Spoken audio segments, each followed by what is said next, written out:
único de Churriana y su significado en el marco del territorio de la Málaga única.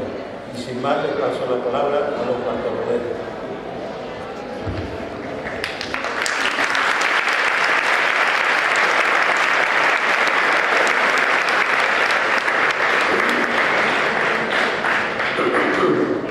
Yo esta mañana me he levantado un poco afónico y espero que, como el sonido es bueno, pues aunque mi voz no sea perfectamente inteligible, pues el aspecto gráfico, que sí he cuidado bastante, pues sirva para distraerse y sí me pierdo un poco con la voz. Pero la licipaína y las granolas han hecho un efecto, creo que bastante bueno. Más cerca. Vale, mejor. Bien, pues muchas gracias, Carlos, por la presentación, muchas gracias a la Asociación Zuñana por la invitación y muchísimas gracias a todos los asistentes. Thank you so much to the University of Chicago team for your presence here. Voy a hablar en español, como es lógico, pero espero que mi presentación, insisto, bastante visual, pues pueda ser seguida por todos. El tema de mi charla, pues difiere un poco del título que don Carlos, del que me ha hablado don Bartolomé, don Carlos, ha anunciado. Pero se entiende bien en el sentido que mi idea era fraguar, hacer un tema sobre aspectos de la religiosidad, tanto en su manifestación arquitectónica como también de otro tipo, material, en el entorno del Bajo Guadalhorce, centrado fundamentalmente en la Rebanadilla, en el aeropuerto, en Cerro del Villar y por ende en la vecina Málaga, siguiendo un orden o un desarrollo cronológico.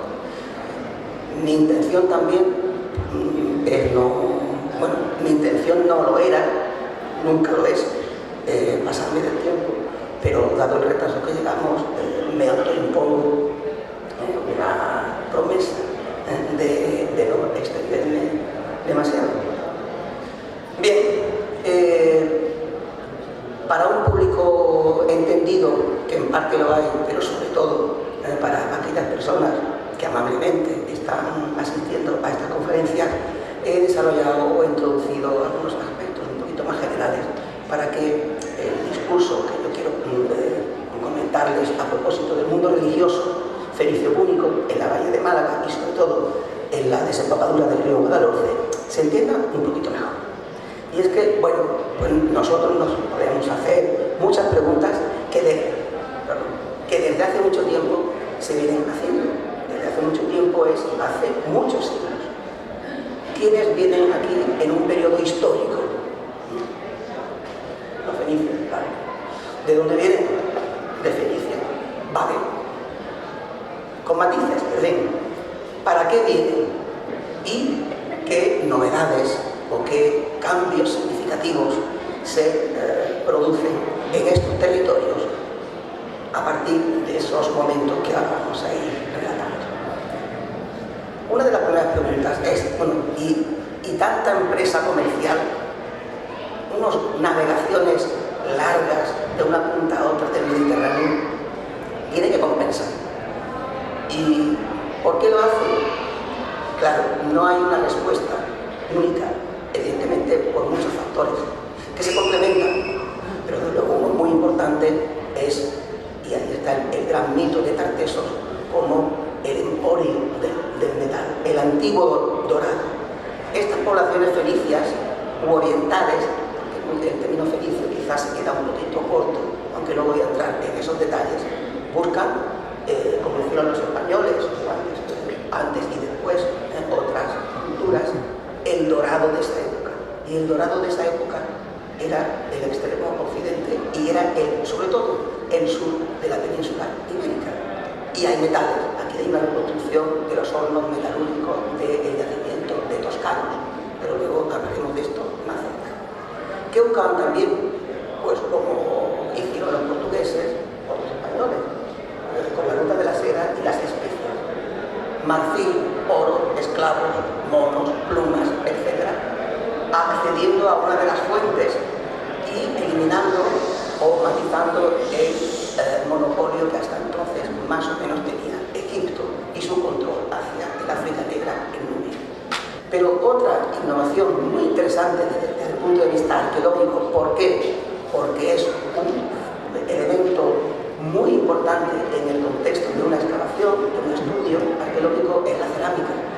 ¿Había cerámica antes de los fenicios? Hombre, evidentemente, desde el neolítico cerámica, pero como esta, es decir, cerámica a torno rápido y muy cuidada, con una especie de barniz que nosotros llamamos engobe, pero que en general se puede decir un barniz rojo y brillante, algunas de cuyas piezas muy bien conservadas se pueden ver en las fantásticas salas de arqueología del Museo de Málaga. Ahí se ve esa cerámica que verdaderamente impacta en este mundo ya colonial.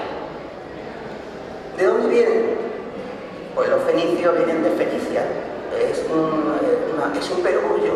Hombre, vienen de Fenicia y también de otros lugares donde ya habían empezado a instalar colonias y asentamientos.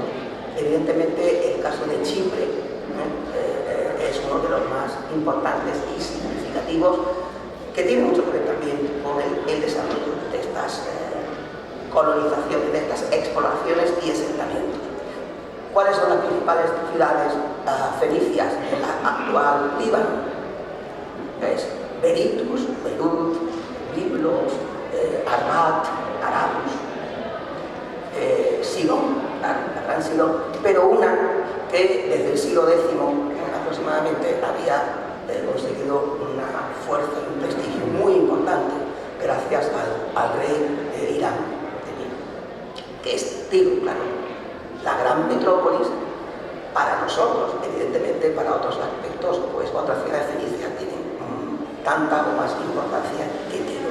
Pero en el proceso de la colonización, de la exploración hacia el extremo occidente, el mundo tirio es muy importante.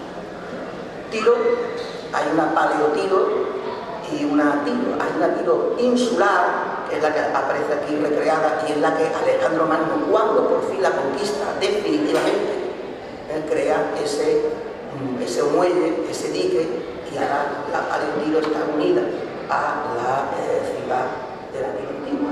Hombre, algo muy parecido a lo que, por ejemplo, pasa en Siracusa con Ortigia, que es la Palaiopolis de esta.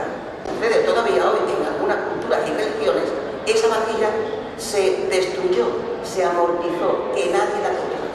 Y aquí encontramos cerámicas arcaicas del Geométrico Medio muy antiguas, procedentes del Ática y de Eubea, y material fenicio, como estos timaterios o quemaperfumes, el central, o elementos, jarras y jarros. Realmente no me voy a extender porque no quiero agotar el tiempo breve que yo mismo me he dado. Pero el tema de los vestidos y del supuesto total aniconismo en el mundo fenicio púnico, aquí se explica. El Cerro del Villar. Hay un edificio, la moción, hay un edificio que es muy singular, el llamado número 2, y sobre el que se discute su función. Yo me voy a permitir aquí la libertad, con el permiso de doctor Suárez Padilla, de apuntar la posibilidad de que este edificio haya cumplido una función religiosa, por cierto, vecinísimo al embarcadero, al fondeadero de Cerro del Villar. ¿Por qué? Entre otras cosas, solamente me centro en la existencia de una gran cisterna precedida, como se ve ahí al lado de la letra B, de una alfombrilla de conchas. Y cuando uno encuentra una alfombrilla de conchas o un gran pavimento de conchas, el aspecto sacro o religioso prima sobre otros, con lo cual ahí queda esa posibilidad de que en el Cerro del Villar, una vez agotados esos santuarios o capillas de la Rebanadilla, pues el devoto fenicio tuviera un sitio donde orar sin que ello sea óbice, para que en otros lugares podamos encontrar cosas por el estilo. Y digo sin que ello sea óbice porque este fragmentito que hay ahí de las reconstrucciones, no digamos, ¡qué imaginación! Hombre, no, porque hay muchos paralelos. Ese capitel aparecido sin contexto, es decir, no sabemos de qué cronología son, pero por la pinta que tienen, por sus paralelos, tanto en latín como especialmente en los capiteles de pilastra chipriotas, dan a entender que nos encontramos ante un edificio monumental.